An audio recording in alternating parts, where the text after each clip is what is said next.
Good afternoon. I am Eliana Carranza, a senior economist at the World Bank Jobs Group, and I will be sharing our last session of the day, which is on the COVID-19 pandemic and its impacts on jobs and development. This is part one of a two-part session, which will continue tomorrow. Today, we have 6 presentations in total and a global group of speakers who will share their findings on the impacts of COVID on different types of workers, employment, and businesses, as well as on remittances.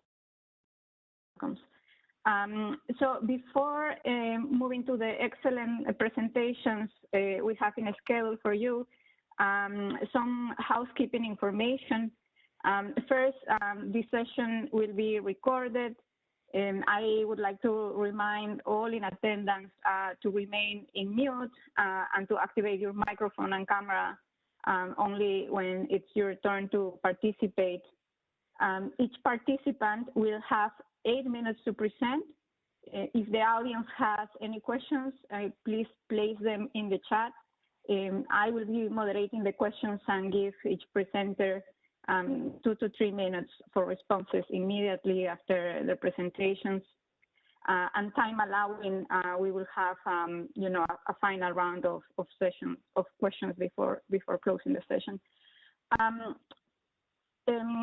So I would like to open then this session rapidly, introducing you to our first speaker, Diana Kruger, who will be sharing with us results from her research on employment characteristics and the spread of COVID-19 in Chile. Diana, the floor is yours.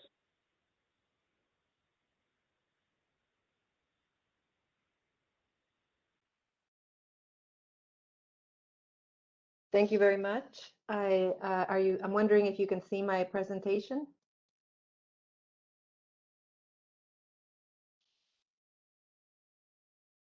We do. Can everyone hear me? Yes, we can see your presentation. Thank you very much. I don't have a lot of experience with WebEx.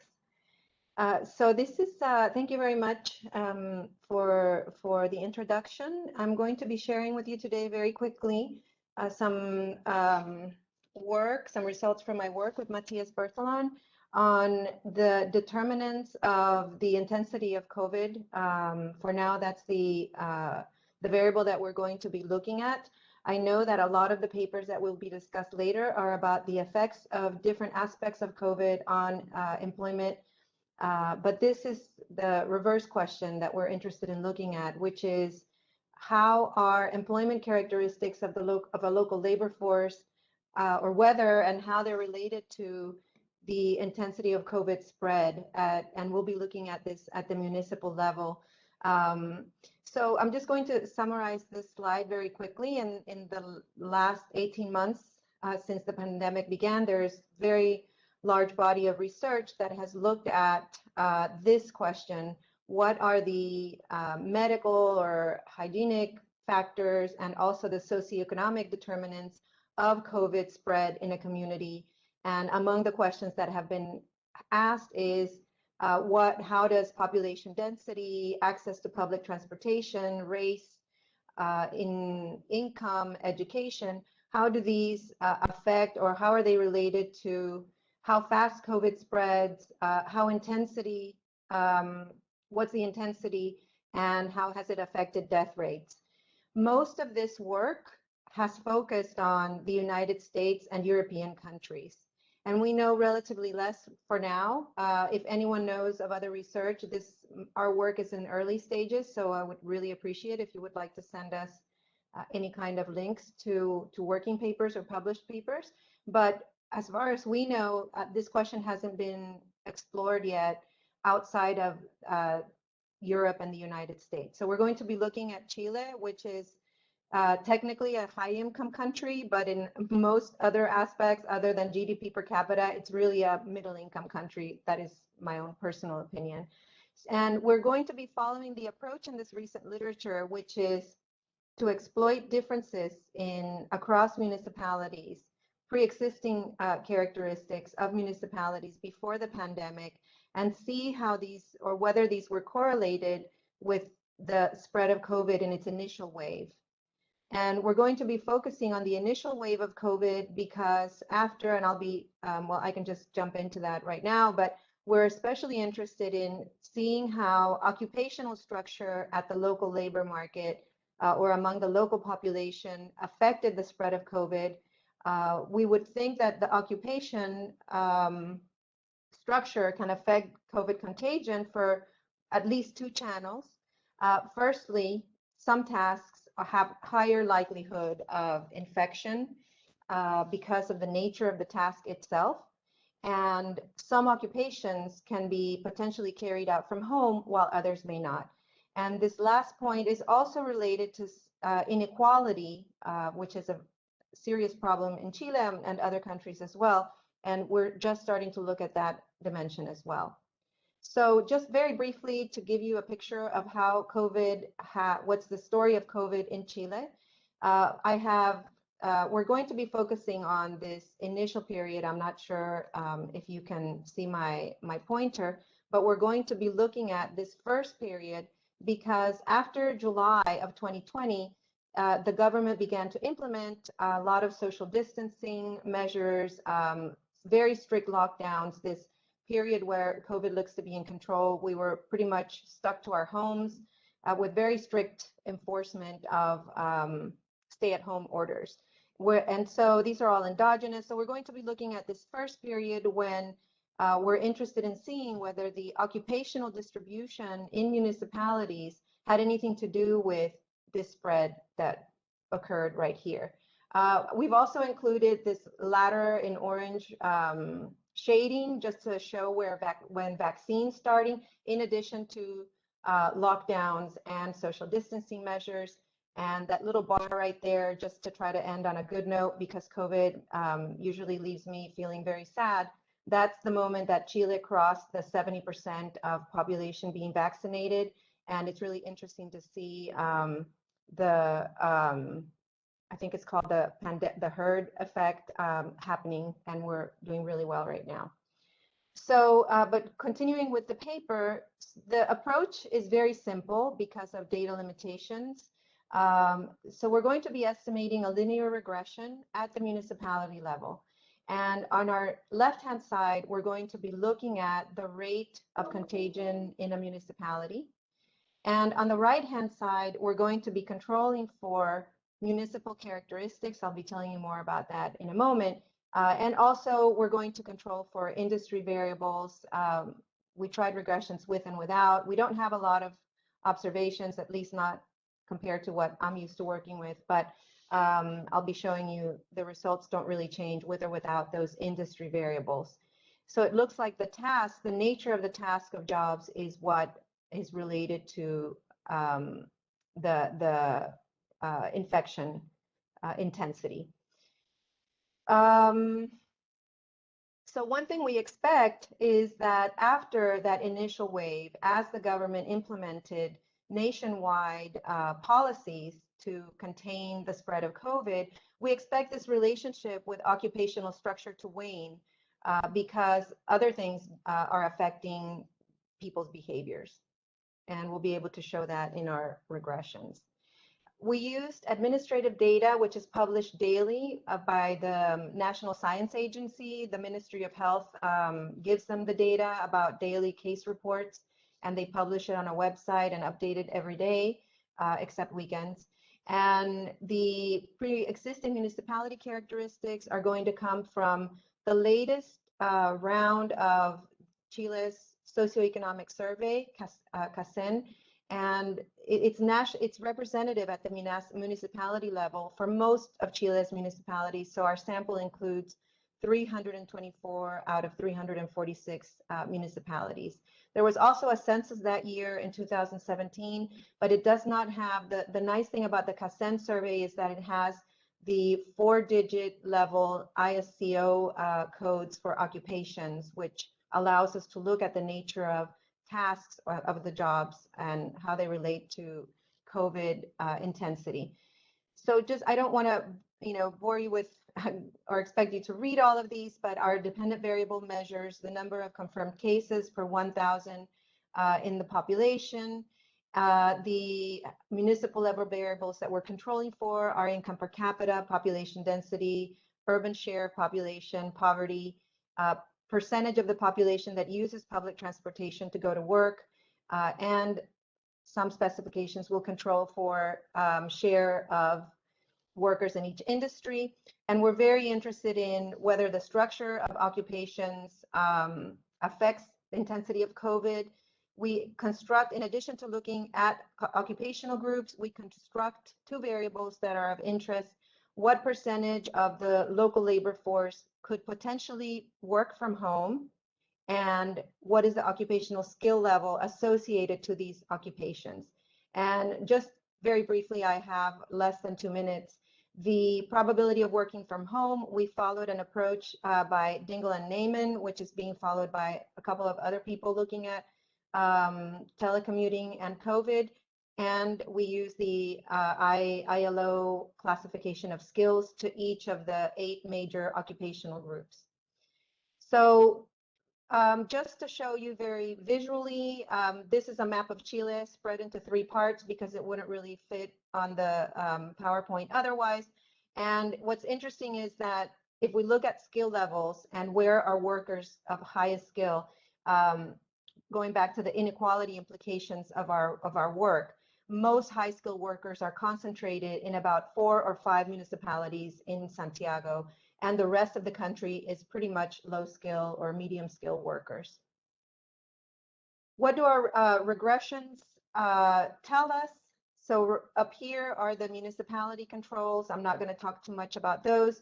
What we are finding is that occupational groups, the share of the population in an occupation is correlated with COVID. We left as a comparison group professionals and scientists, and we find that lower skilled jobs, such as agricultural workers, both skilled and non-skilled, machine operators, they're more likely, municipalities that have a larger fraction of those workers had higher COVID rates. These first 3 regressions we carried them out the first trimester of 2020, and we can see that result wanes and fades away as the government implemented the COVID containing policies. And just the next set of results, and then I'm pretty much done with the presentation. We looked at these channels, the channel of being able to work remotely and the inequality implications of occupations. We are finding that in municipalities where a higher fraction of jobs could be performed remotely, there were lower COVID cases, and in municipalities with workers in higher skilled jobs, these 2 are correlated, by the way, COVID infections were also lower. So we just conclude by saying that this work can help policymakers understand that it's not just income that is related to the risk of contagion, but it's also important to look at the kinds of jobs that those workers are carrying out. And we're still working on the inequality implications of where workers live. And I think that's about all. Many thanks, Diana. So I will just jump into our second presentation, and perhaps we can take some questions together for both of you. Our second presenter is David Newhouse. He is presenting findings on the impacts of COVID on labor markets across the developing world. David, the floor is yours. Thank you, Eliana. Do you know how I would go about sharing my screen? Actually, because I'm not sure. Let's hear, this may be working. Shift to PowerPoint. Okay. So I'll be speaking about the impact of the crisis on different types of workers, looking primarily at, let's see if, is this working or failing? Can people see the slides? We see the presenter view. You may have to swap displays. Okay, I only have one display on at the moment. You will have to turn off presenter view Okay. How do I do that? Okay, so if you exit the slideshow, Oh, I do have two displays on. I see. So if I have two displays, then how does that work? Do I exit the slideshow? so you can go to where it says display settings Mm-hmm. and And swap swap? displays. Yes. Great, thank you. Oh, okay. So this is work on the impact of the crisis in terms of, mostly in terms of employment and other key labor market incomes on different types of workers.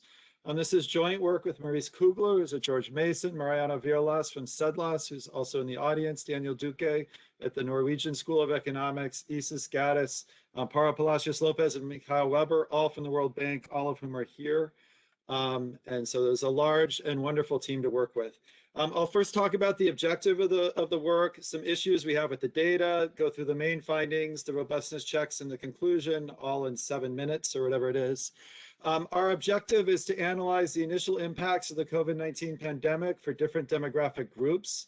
We're going to be using the high-frequency phone surveys data that the World Bank was involved in collecting for 40 countries. This was collected either by NSOs or private firms, but the questions were very similar across different countries. We examined disparities in outcomes by gender, age, education, and location. I think there's some value to looking at these 4 dimensions at the same time because we can compare disparities across dimensions. The main challenge we faced is the lack of representative data, particularly at the individual level, which is what we mostly care about for labor market outcomes like employment. The samples either used random digit dialing or were a subsample of a previously nationally representative survey. Of course, both strategies exclude households where no member has a phone or didn't want to participate in the survey. But in those cases, we could actually, the country teams adjusted for this using weights. And in cases where the surveys were a subsample of a previous survey, phone ownership and electricity access were observed. So my sense is that reweighting at the household level was relatively successful. But unfortunately, there's another problem for individual level labor market outcomes, which is surveys usually only collected information from one household member. And the samples greatly overrepresent household heads and underrepresent children and other non-spouse household members. And this is harder to adjust for using the standard reweighting techniques. This graph shows this skewed representativeness. These are 20 countries where we had information on relation to head. In our sample, nearly 2/3 of the individuals are heads, as opposed to 23% in the nationally representative data from these countries. And children were greatly underrepresented in our data. Therefore, we need to check whether we can say things about disparities between groups using these non-representative data. And to do that, we utilize data from 5 countries that collected labor market information on all household members. And we wanted to use this to evaluate whether group disparities in one member samples tracked more or less disparities in all member samples, and whether and how much reweighting methods could help reduce this bias if we reweighted based on observables. In terms of the main findings, we find that women, youth, and less educated workers were the most vulnerable workers to work stoppage. Urban workers were slightly more affected than rural workers, but that disparity was the least large in terms of magnitude. And this more or less tracks what other people have been finding in country contexts. They're also reasonably consistent across regions, though the gender gap varies quite a bit. Having said that, these data, because there are only 40 countries, are not terribly well suited for regional breakouts. We were interested in what drove this gender gap. One possible mechanism was gender differences in care and domestic responsibilities. Another was pre-pandemic sectoral segregation. What was interesting but somewhat surprising to us was that both of these appear to be small as best we can tell. Gender segregation only explained about 7% of the observed gap in employment or work stoppage.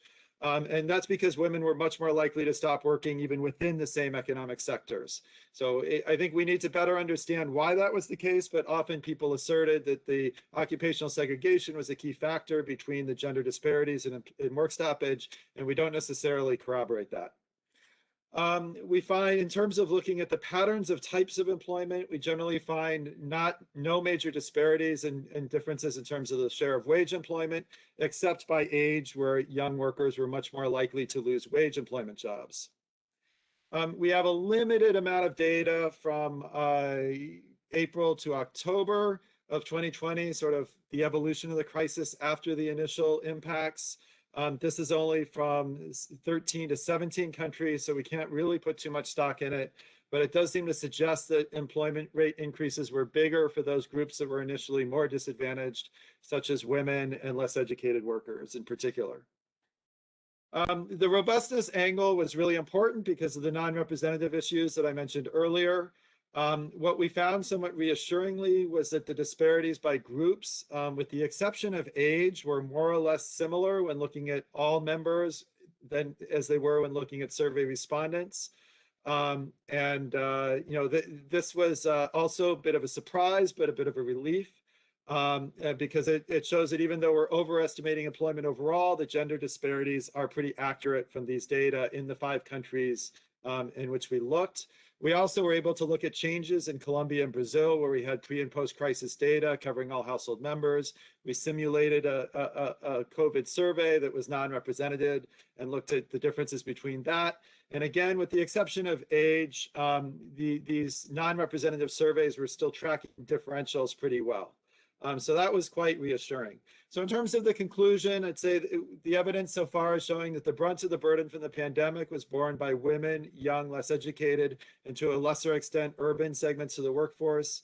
The female penalty in work stoppage is largely due to within sector differences rather than sectoral segregation.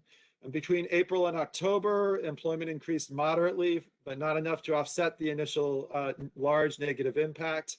The increases in employment were a bit bigger for the disadvantaged groups like women and the less educated, but again, not enough to offset the initial impact. Evidence from 5 countries indicates that these surveys, even though they overstate employment rates overall, seem to do reasonably well at tracking disparities across these groups. And therefore, we believe these phone surveys are an incredibly valuable tool for tracking these group differences and seeing how different types of workers are being impacted by the crisis. Thank you very much, and we welcome questions. I would add that there's a working paper out on this topic. If you search for how did the COVID-19 crisis affect different types of workers, it should pop up. Thank you very much. Thank you, David, for a very interesting and engaging presentation. We have 2 questions from the audience. The first one is either for David or Diana. And this first question is concerned about with the correlates of COVID spread. Specifically, Somesh is asking, how are skill levels impacting on COVID spread? Does poverty and unemployment have impacts on COVID spread? I will also ask the second question so that you can address them together as you see convenient. Kunal Sen is asking for Diana, COVID transmission rates will be correlated over time.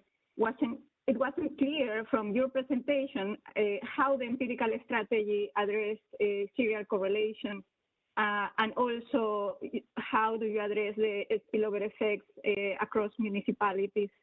Diana and David, your comments on this, please. Thank you. I'll leave it to Diana because we didn't look at COVID spread. Okay, thank you. So our regressions did include poverty rates, not unemployment rates. So thank you for that. And we found that once you control for average income, poverty is no longer significant. So we haven't done the work to see which of these is it, but poverty is defined with a poverty line. So one of those is going to work. We're finding that in higher income municipalities, the intensity of COVID was lower. We're not looking at the effects of lockdown and vaccinations. There are other papers that are being carried out right now by some Chilean economists that would probably be coming out shortly. And for Kunal's question, so I wasn't clear about, we're looking at just a snapshot at one moment in time, which is right before the lockdown policies were set in place. So we're looking at how intensity was COVID at the end of June. I believe June 28th is the date we're looking at, like cumulative cases in each municipality by June 28th per 1,000 in the population. We do have these regressions that look at 3rd and 4th trimester of 2020. And in those, we're controlling for the lagged COVID rate.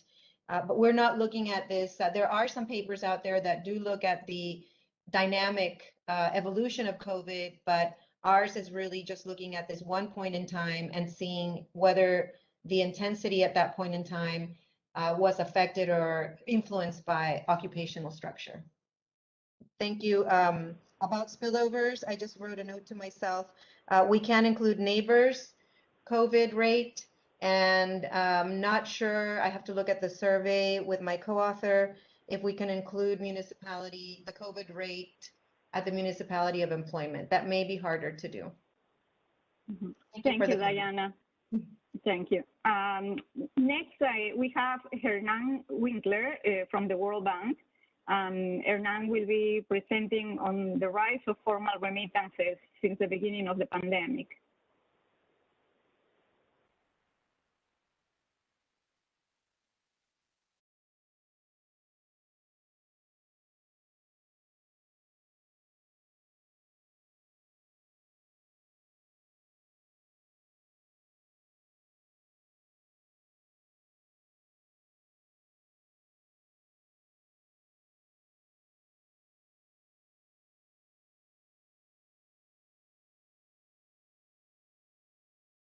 Hernan, you're muted. Okay, sorry.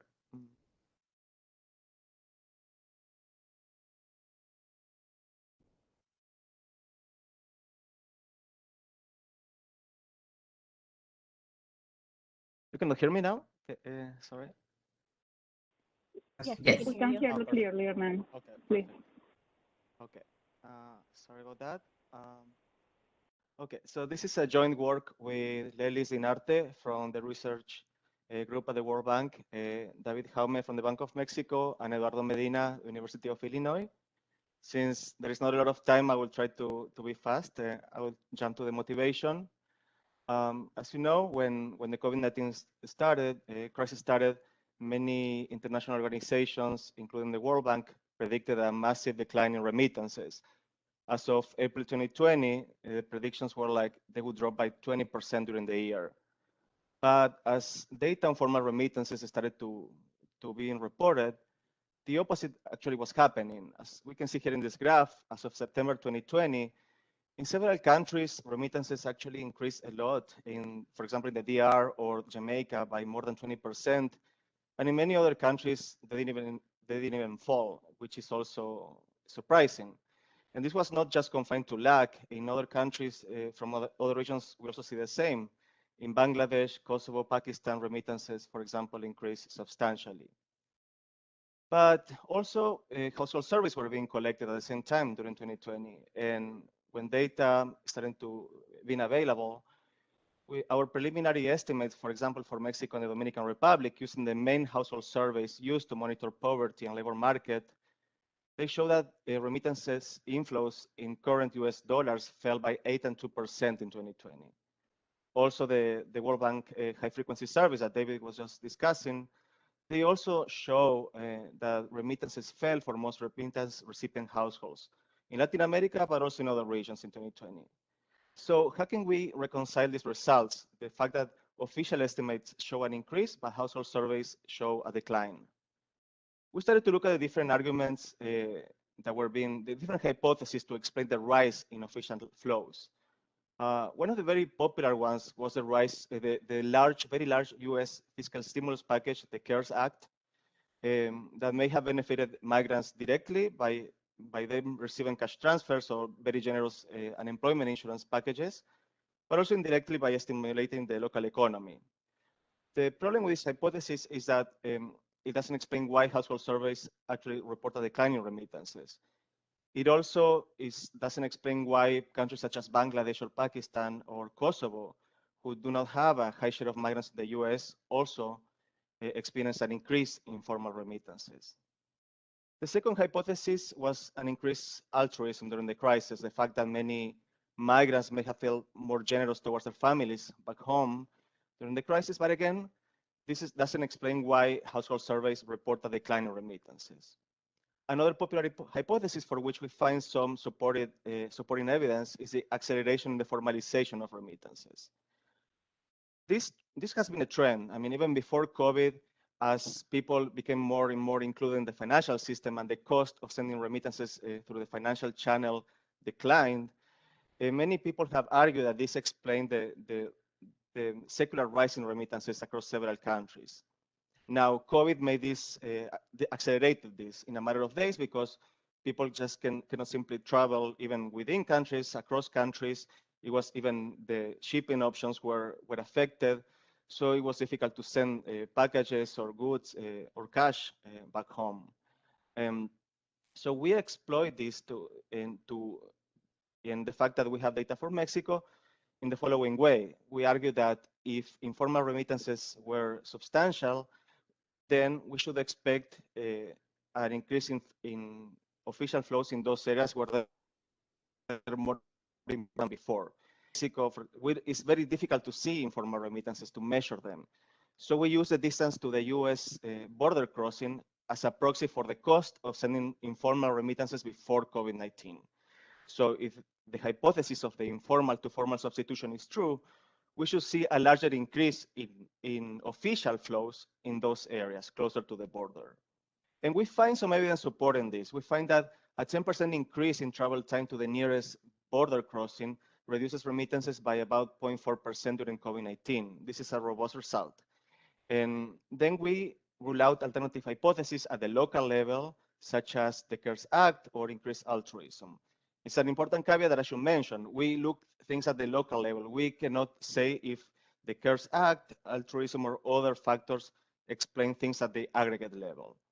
And finally, we also find some evidence consistent with this informal to formal substitution, the fact that bank accounts increased disproportionately among municipalities closer to the border crossing, meaning that people needed to open a bank account to receive remittances. So let's talk about mobility and how this affects the informal to formal substitution. And it's interesting to compare against the last financial crisis of 2008. Here are the total border crossings between the US and Mexico.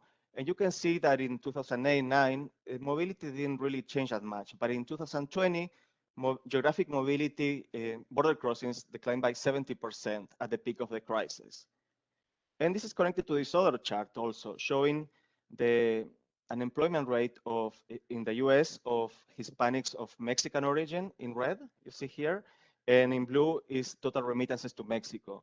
And you can see that during the financial crisis, the unemployment rate increased dramatically, and remittances were kind of a mirror of this. Remittances decline, follow this pattern. But when we fast forward to 2020, we see that unemployment increased by even more, but remittances kept growing. So there's really something very particular about the COVID-19 crisis. When we started to analyze descriptive statistics of remittances, we see that we compare the trends in the growth of remittances in 2020 versus 2019. And again, we see that the increase in remittances was much stronger along municipalities along the border, which is consistent with this idea that maybe these municipalities depended more heavily on informal remittances before the crisis. When we look at the US, see the same thing. We see that the states where the remittances originated the most from were also the states along the Mexican border. Now we look at this in a more rigorous way. We construct a very rich data set of remittances. This is data from the Central Bank of Mexico. It comes at the quarter, which is quarterly, but we aggregate at the semester level. And then we use the data of the Matrícula Consular, which is a very rich data set of Mexicans living in the US that has a host of demographic information, including where they were born, which allow us to create a measure of exposure of Mexican municipalities to unemployment in the US by exploring the fact that we know where the migrants of each municipality are in the US. Then we use an algorithm to calculate the distance to the border, to the nearest border crossing of each municipality, and we use other data. Then we do basically a diff and diff regression where we regress the log of remittances on the exposure to unemployment in the US, and then we interact this exposure with the COVID dummy variable shown for 2020, and then the distance to the border and economic conditions back home. The economic conditions back home help capture this altruism story. Let's say that municipalities that saw worse labor market outcomes during the crisis, maybe they receive more remittances as well. So these are the results that I mentioned before. A 10% increase in distance is associated with lower remittances, which is consistent with this hypothesis of the informal to formal substitution. And then we do a host of robustness checks. We use different measures of distance. We drop the heavily remittance-dependent municipalities. We control for exposure to trade with the US using data on international trade at the municipal level. We also drop municipalities that have a lot of people who commute to the US as a robustness check, and all the results hold. And finally, we, as I mentioned before, we also analyze what happened with bank accounts. And as we see here, this is an event study where 0 is December 2019. And then we see that before, so up to February 2020, distance and new bank accounts really were not connected. There was not a significant relationship, but that changed in March of 2020, where we see that municipalities farther away from the border created less bank accounts, fewer bank accounts than the rest. So to summarize the main results, we find that a strong relationship between remittances and bank accounts during COVID-19, that they increases proportionately among Mexican municipalities near US border crossing. And again, this supports the idea of an informal to formal substitution. But again, this is at the local level, and we cannot extrapolate this at the aggregate level. We rule out the role of the CARES Act and altruism at the local level. But again, it would be useful to see what happened at the aggregate level as well. And definitely, this, I think this is important to notice how important it is to efforts to measure informal remittances. So thank you very much, and I look forward to your comments. Thank you very much, Hernan. And let me give the floor to the next presenter, Alexandra Tapsoba, who is also talking on remittances, and maybe we can take questions together for both of you. So adding to the literature on COVID-19 and remittances, our next presenter, Alexandra Tapsoba, from the Higher Institute of Population Sciences of Burkina Faso, will present results drawing on unique data from a remote survey. Alexandra, please. Yes, we hear you. All right, so we will jump on another continent in Africa and in Burkina Faso. I wanted to make a little bit of literature background, but I think I will not have the time for it since we have just 7-8 minutes. So just to say that since the beginning of the pandemic, I have several papers and reports, several topics like mortality, poverty, tourism, and security, etc. But regarding livelihood, which is the main the topic of this paper, there are a few things written, especially in India. Ceballos found that Indian farmers experience income losses due to labor force prices increase and access to markets. Africa, you have this work, CIMEN 21 in Kenya, where they found out more than 2/3 of the participants of their online survey experience in shock due to the crisis of COVID-19. So regarding remittances specifically, it's a work of Caruso AI show that in Latin America, remittances are expected to decrease by 40%. And as Hernan was saying, the World Bank projected a 20% decline in remittances in 2020. And is sharper for sub-Saharan African countries, and a decline of 23.1%. It's interesting to say that. Alexandra, the sound is fading off. Can you hear me now? Is it better? It's better, yeah. Okay, perfect. So this projection to the vulnerability of migrant workers in their country of destination mainly. So this paper explored the topic of migration and remittances in Burkina Faso, as I was saying. There's this work done by the World Bank and the National Institute of Statistics and Demography. It was a telephone survey, but it was mainly about socioeconomic conditions, the pandemic. So we used the most recent migration survey directed by the ISSP here, and we used two main questions here. So two main questions to answer the following question. So we are asking, what role do remittances and migration play in understanding the effect of COVID-19 on household livelihood in Faso? And secondly, focusing only on migrant household, what role, if there is a reduction, stagnation, or increase of remittances during this period, what role does this play in the understanding the effect of COVID-19 on household livelihood Burkina Faso? So this is a quick map. I'm quite sure that everyone knows where Burkina Faso is now, but it's a landlocked country in sub-Saharan Africa, characterized by an agricultural and informal sector, and most recently known, unfortunately, for the terrorist attack that is increasing since 2015. So the first cases were diagnosed in March 2020, and since that day, the government took several measures like school closures, interdiction of gatherings, travel bans, border closures. The border closures is both like regional, between region in the country and also international borders, and also market closures that raised actually a lot of riots in the cities of the country, because people were not really happy about this decision of the government. So the survey was conducted in October-November 2020 in only 6 regions.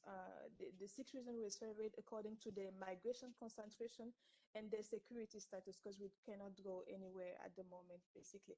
So the sample is only representative at the level of these 6 regions. So we have three strata, Ouagadougou and Bobo-Dioulasso, the other cities of the country, and the rural areas. So we have two-stage sampling. We have the enumeration zone were first drawn, and then the household. So the targeted population were people who were household with an international migration history with Ivory Coast, and household with international migration whatsoever. So we ended up with a little more than 6,000 enumerated households, but only a little bit more than 3,000 fitted the criteria of the targeted population. So we have a bunch of questions, but we able to add some specific questions about COVID-19 and its implication for household livelihood were included in the questionnaire. So regarding the first research question, the following question as the dependent variable. So did COVID-19 negatively affected a little bit or a lot your livelihood? And this question was asked to the household head. And our main explanatory variable will be the fact that the household receive remittances for at least one of their migrants. So we know that they can have more than one migrant in the household. And we have other explanatory variable, and one being the main occupation of the household head. So whether agriculture, trade in the informal sector, or the formal, private, or public sector. So this is the simple probit model for the first question.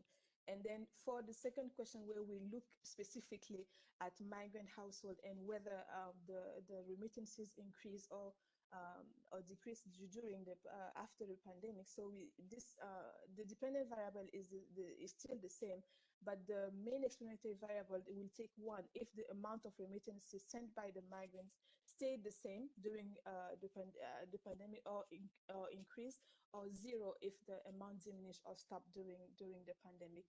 So basically, when talking about remittances, and I will not go deep into that, but there are serious suspicion of endogeneity here. So especially reverse causality. So we are using basically we firstly use a recursive bivariate probit model, and we included instrument because it's necessary basically in the literature to with at least one exogenous variable. So given that we are here talking about migration between Burkina Faso and Cote d'Ivoire, and given the history between these two countries, we chose two variables which were basically xenophobia and the fact that if the migrant ever experienced xenophobia, or if he doesn't have identity paper.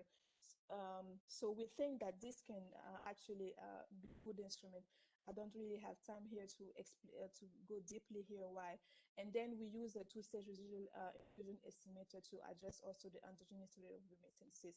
So all right, 3 minutes. So result for the first equation. So basically we can see that for the baseline model, we can see that when the household receive remittances, they are less likely to report that COVID-19 have a negative impact on a negative effect on their livelihood. Another very interesting result here is the fact that household head that are working in trade or informal sector and the private public sector, they are more likely to say that that their livelihood were affected by COVID-19. And when we were on the field and talking to people, basically the remote areas, they are usually saying that during this period of COVID-19, since March going to June, they were not really doing much, because we know that the majority of people here are living from subsistence agriculture. So they were basically saying, oh, we were not doing anything much at the time, so we cannot say that it really impacted. So for the second question of the paper, we can see here that for the migrant households, when the remittances stay the same or increase during the pandemic, they are less likely also to report a negative effect of the pandemic. So I just presented here. There's a bunch of equations and other explanatory variable, but I chose to present these important here.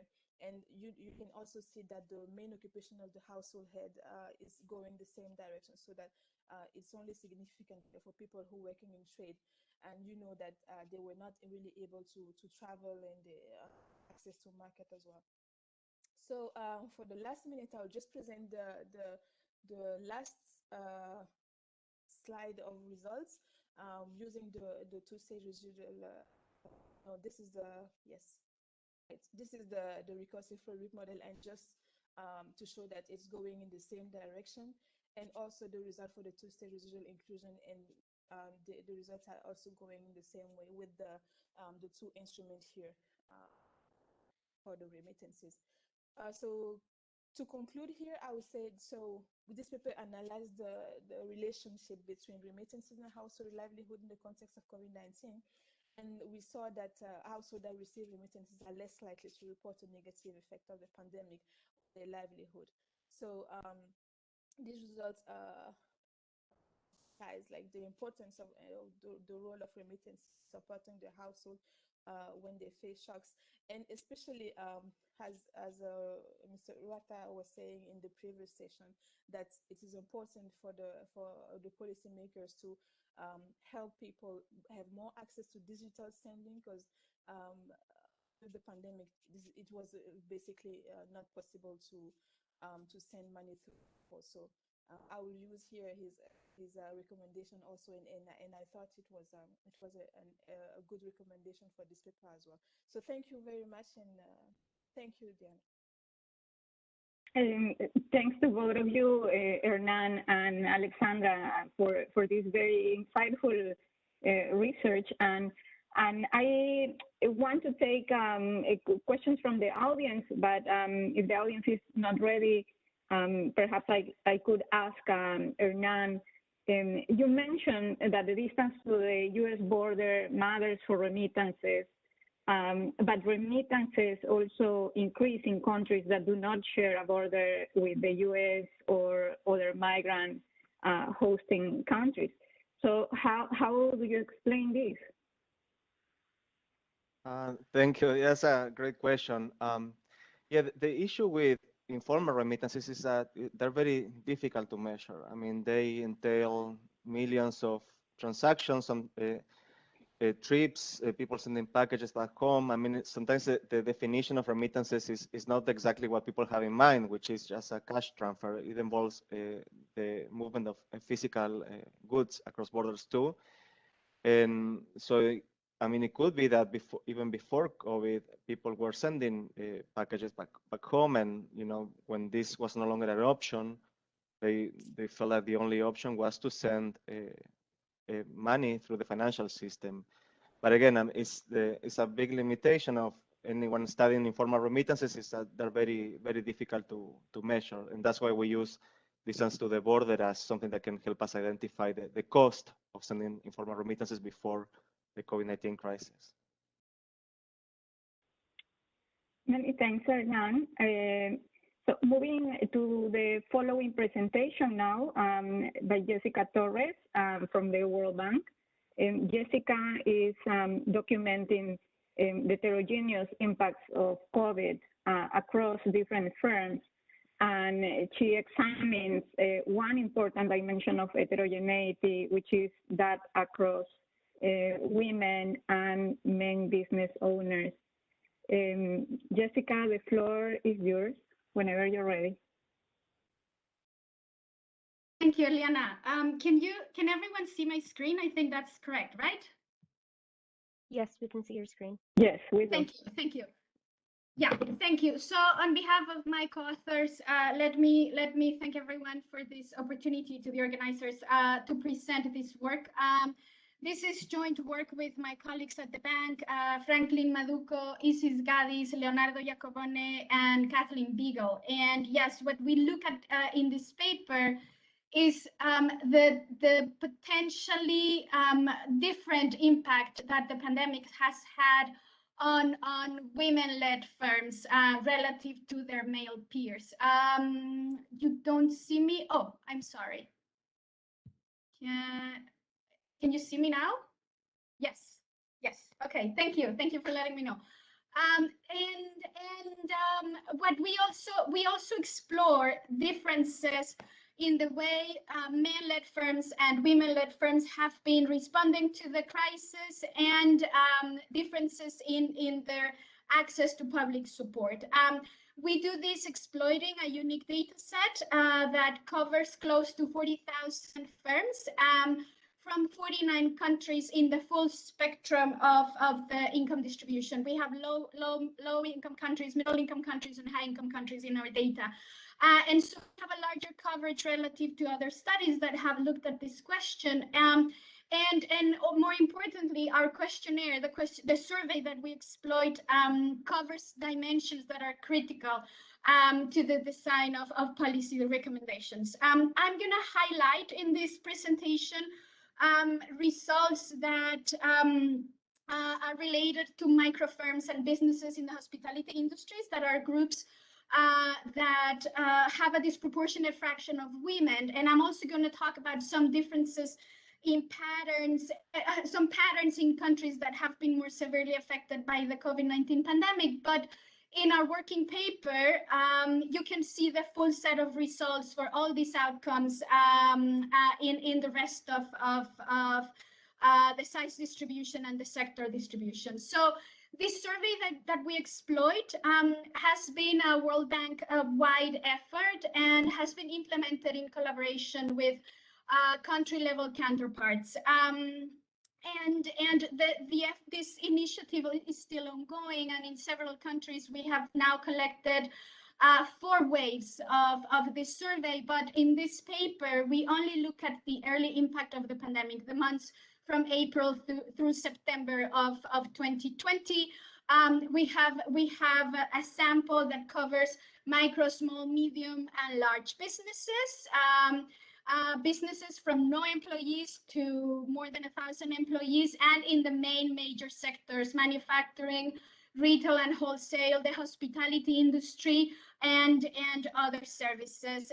Most businesses are mainly formal firms, but still we think the results are informative of what's been going on among women-led firms.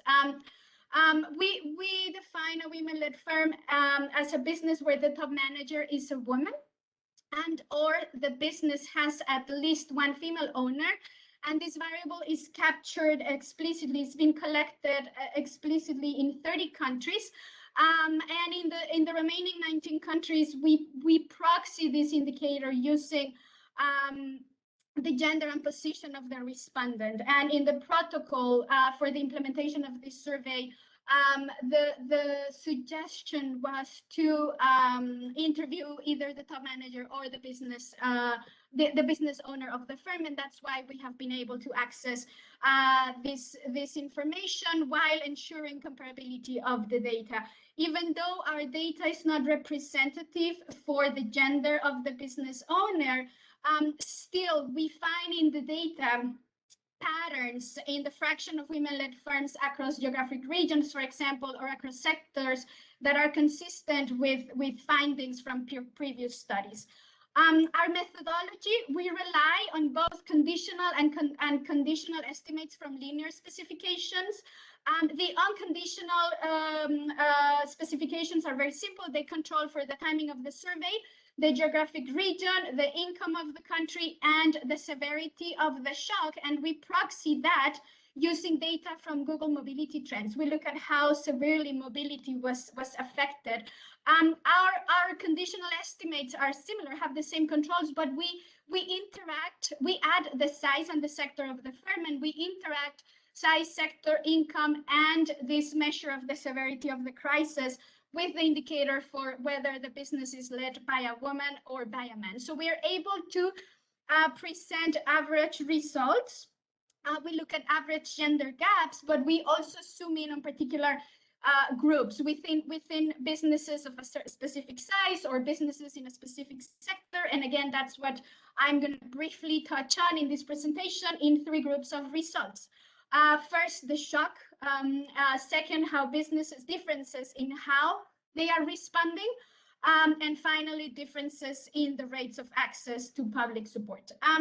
In terms of the shock, we find a gender gap in the rate of temporary business closures to the disadvantage of women. On average, women-led firms after 6 weeks of the crisis had not yet after 6 weeks from the peak of the crisis, they had not yet resumed operations at the same rate as their male peers. The gap is of 1.1 percentage points on average, but this gap, when we zoom in, for example, in the hospitality industry, the gap is much larger. It's of 5.3 percentage points. And these average patterns are consistent with other works in the literature. In terms of supply disruptions, and here we group the likelihood of having to run the business or operate for fewer hours, or having difficulties in accessing the inputs that are needed to produce. Here again, women in specific industries, in the hospitality in particular, and in countries more severely affected by the shock, have had a higher likelihood of reporting these disruptions. And in the hospitality industry in particular, this difference, this gap is of 9 percentage points. So women-led firms in this industry are 9 percentage points more likely to report these disruptions. And we attribute this to several different reasons. One could be the fact that women-led firms in our sample tend to employ more women. And because, as David in his paper that he just presented, David and his co-authors argue, women have had to bear a disproportionate increase in the need to allocate time to housework in this pandemic. So that could be one potential reason. Another potential reason could be differences in their technologies because they are serving different markets, even in the same sector. In terms of sales revenue, we also find an average gap of 1.8 percentage points. But again, in specific industries, for example, in the hospitality industry, the gap is of 7.5 percentage points. And there's also gap in countries that were more severely affected by the crisis. The survey tracks the financial shock. oh, I'm sorry. My time is up, but I will go faster. The survey tracks the severity of the financial cost. So we also find a gap in cash flow, in their cash flow available to keep running the business. And in the hospitality industry, there's also a gender gap to the disadvantage of women in their likelihood of, in their expectations about falling in arrears in the near future. In terms of responses, the way they are responding, we find that women-led firms on average are more likely to report increasing their use of digital platform, and among micro firms in particular, this gap is of 10 percentage points. So women-led firms that are micro are 10 percentage points more likely to react, to respond, increasing the use of digital platforms, which could be driven potentially by a catch-up effect. Maybe they were using this technology less intensively to begin with. And finally, in terms of access to public support, we find also that women-led firms are lagging behind. Their gap is of 2.2 percentage points on average. But again, when we zoom in the groups that have been more severely affected by the crisis, micro firms in the hospitality, businesses in the hospitality industry, this gap is of 4 percentage points on average. And so just to conclude, even though our analysis is mainly descriptive because the data is not well suited to test more complex economic hypotheses, we are still documenting robust evidence that is timely and that is covering the critical dimensions of the operations of a business, and evidence that is consistent with other works in the literature. And in terms of policy implications, potential policy implications, what we find is that there is heterogeneity that is important in the impact across contexts, which may suggest the need for a more careful approach than just targeting women-led firms. So thank you again, and I look forward to your questions and comments. I'm sorry that I ran a bit out of time. Thank you, Jessica. So how about if we close the session with a presentation of Al-mouksit, and then again, we take questions for both of you all together towards the end of the session. So Al-mouksit Akim will be presenting next and discussing the role of remittances on food security.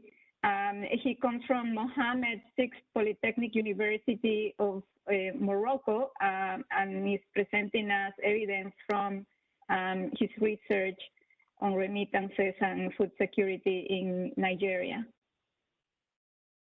Hi, thank you, Eliana. I cannot share. The share button is not active.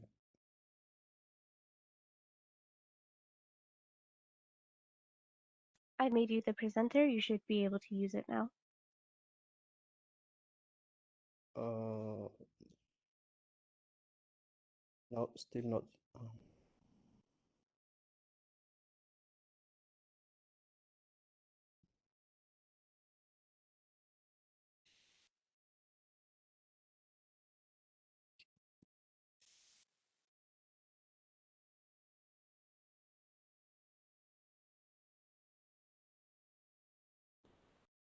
Hello? Yes, perhaps Yolanda and Liz have a backup copy of his slides. No, but he can send it to us and we can put it up. He didn't send it.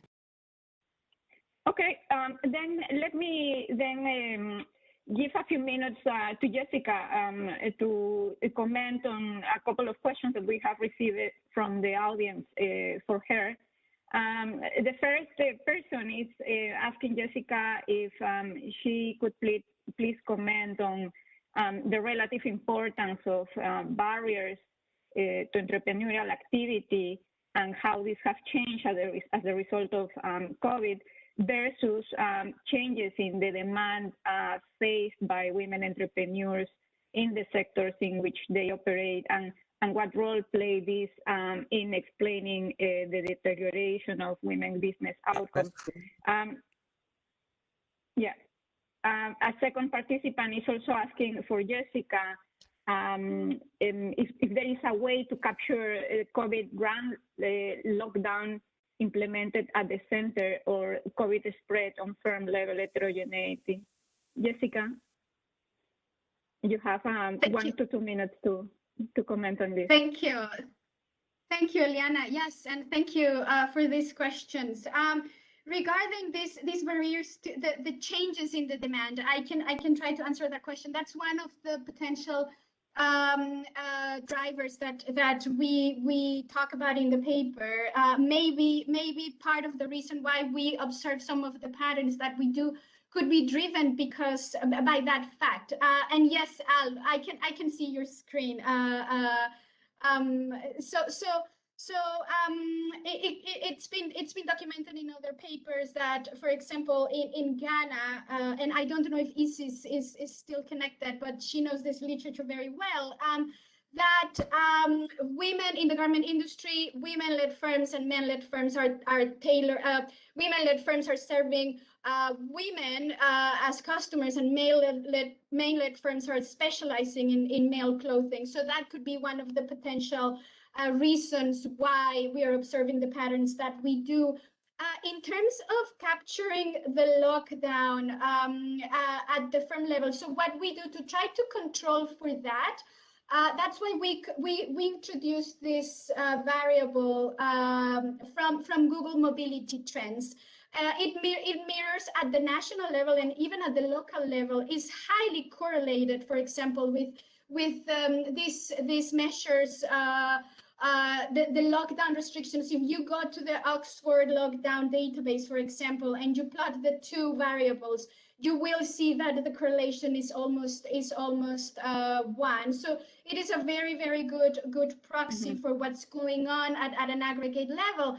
And to try to measure the impact at the firm level within the sector, that's why we control for sector, but because potentially the effect of these measures is worse in specific industries. We do not have measures for these 49 countries that go deeper than what this Google mobility data tracks. But yeah, thank you for these questions again. Thank you, Liana. Thanks to you, Jesica. And moving then quickly to Al-mouksit, who is now ready. Al-mouksit. Yeah, thank you, Eliana, and sorry for the inconvenience. So thank you for having me here. This is a joint work with Firmin Aivoudji and other colleague in Côte d'Ivoire, Geoffrey Couton. And the question we're trying to address in this paper is to look at if remittances can mitigate COVID-19 employment shock on food insecurity, looking at the context of Nigeria. So as the previous presenters highlighted, there are many papers looking at the economic impact of COVID-19 and the mobility restrictions measures on economic outcomes. And one dimension that is interesting regarding this paper is regarding food insecurity. And there are many evidence showing that COVID-19 and the mobility restriction measures have worsened household food insecurity. And within this large body of literature, there are more concerns about sub-Saharan Africa because of many reasons, including the wake of social protection and the low access to financial services. So in such a context of imperfect credit market and imperfect imperfect or insurance market imperfections, households tend to rely on remittances, on insurance mechanism, including remittances. And there is another literature showing that remittances can actually allow households to smooth their consumption during shocks like idiosyncratic shocks or covariate shock, like weather shock, and so on. And there are two mechanisms that are highlighted in this literature. The first one is that we call here the ex post mechanism. This is a mechanism that happens when the shock occurs, like when the shock occurs, the remittance is likely to increase, and this additional income may help the household to cope with the shock.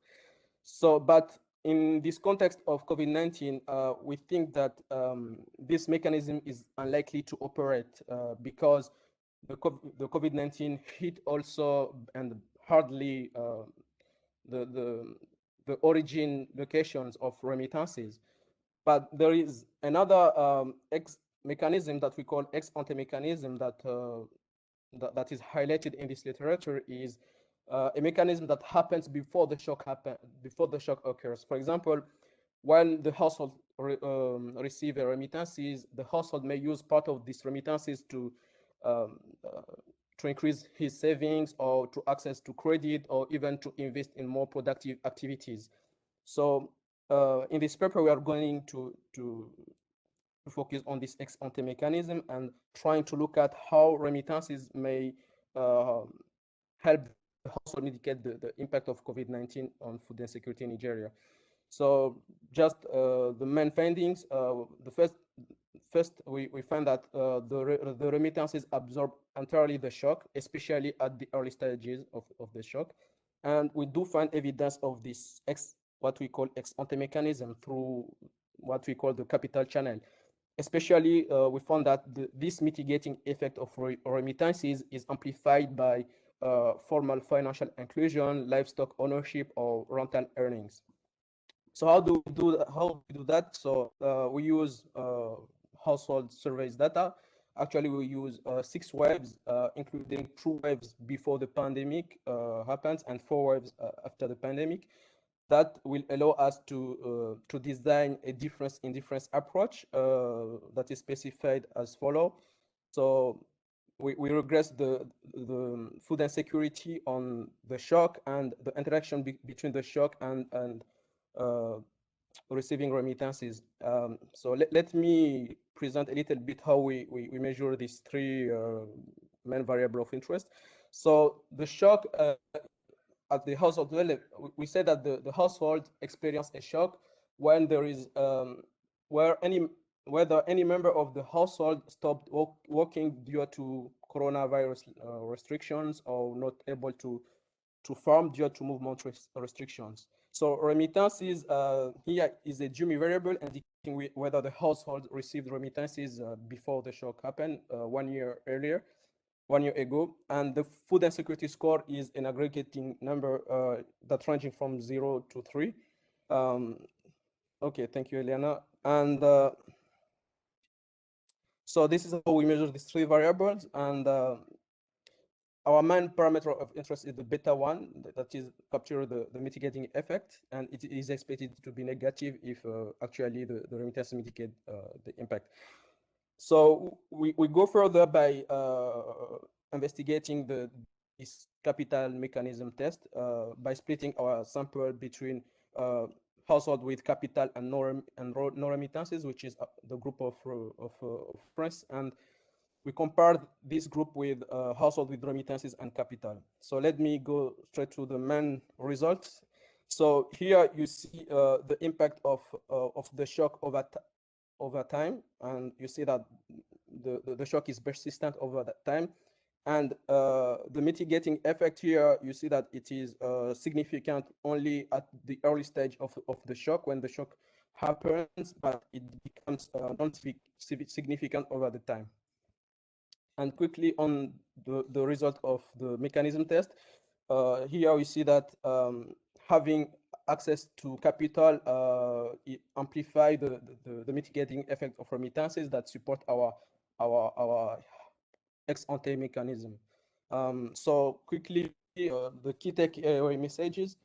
So to sum up, we find that remittances are mitigating the negative consequences of COVID-19 inflation, especially the short run at the early stages of the pandemic, and we do find findings that shed light on the capital channel as a crucial mechanism explaining the mitigation effect of remittances.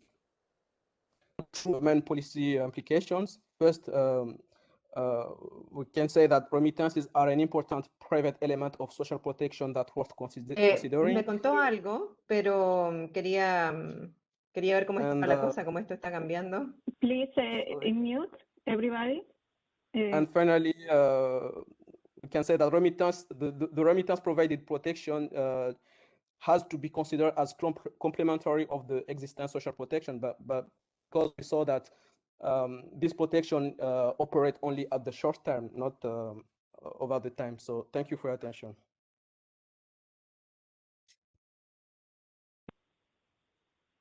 Thanks, Al-mouksit. Many thanks. I have one quick last question for you before we wrap up. I will ask you please to be brief since we only have a few minutes left, or actually we are running a little bit over time, but I don't want to leave this question unanswered. So one member of the audience is asking us if you could please expand on the robustness of your findings and perhaps threats to the parallel trend assumption that underlies your identification strategy. Okay, so you have 1 minute. 1 minute, yes. Mm-hmm. Indeed, we run several robustness tests regarding how we measure the shock, because in the literature there is another measure of the shock, meaning they use the exposure to the number of cases by region, and we use this measure also to look at the robustness of our results, and we find our results remain unchanged. And we also did robustness regarding how we measure the food insecurity score. We run a principal component analysis to aggregate the food insecurity score, and we do find the same results. So regarding the parallel trend hypothesis, we can see on this graph here, before the shock happens, the impact of the shock is non-significant, and even the remittances mitigating effect before the shock happens is also non-significant. That kind of ensure us about our estimate. Thank you. Thank you, Al-mouksit. Unfortunately, I have to interrupt you because we have run over time and I need to wrap up the session. I would like to invite you, all of you, to continue the conversation offline, and to thank our presenters and the audience for your participation today. Also, thanks to our conference organizers. This is the last session of this first day of the Jobs and Development Conference. We are resuming tomorrow at 1:30 p.m. Central European Time or 7:30 a.m. Eastern Time, with the second part of the session on the COVID pandemic and its impacts on jobs and development. Please also tune in tomorrow for the keynote. Danny Roderick from Harvard Kennedy School will be talking about good jobs and development strategy. That's all for today. Thanks again. It has been a pleasure to join you for this session, and see you tomorrow. Bye-bye. Thank you. Bye. Thank you, everyone.